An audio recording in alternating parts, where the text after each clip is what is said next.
La crédibilité de l'Union européenne est en jeu. Les 27 ne parviennent toujours pas à s'entendre sur un nouveau train de sanctions contre la Russie et en particulier concernant un embargo sur le pétrole.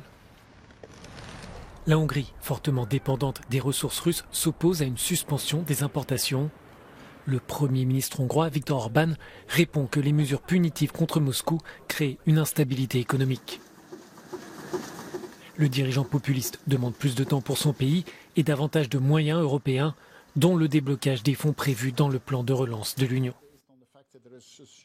Le Premier ministre belge souligne que la Hongrie n'est pas le seul pays qui souhaite une dérogation, mais il assure qu'un accord est envisageable.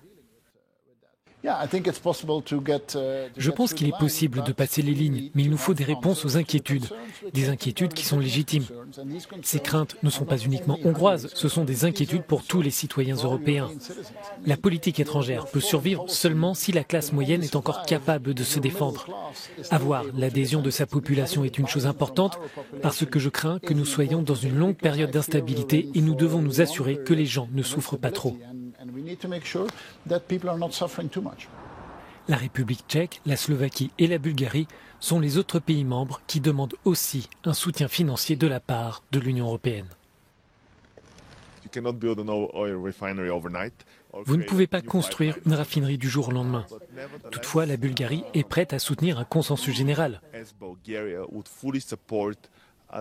Nous souhaitons seulement une dérogation jusqu'au moment où nous aurons une alternative. Mais nous avons aussi montré que nous sommes fermes sur certaines mesures qui ont déjà été prises, y compris le gel des réserves bancaires de la Russie. L'embargo sur le pétrole et la guerre en Ukraine sont à l'ordre du jour du sommet européen lundi et mardi à Bruxelles. Différentes sources estiment que les dirigeants de l'Union ne vont pas diluer l'impact de ces mesures dans le but de parvenir à un accord à tout prix.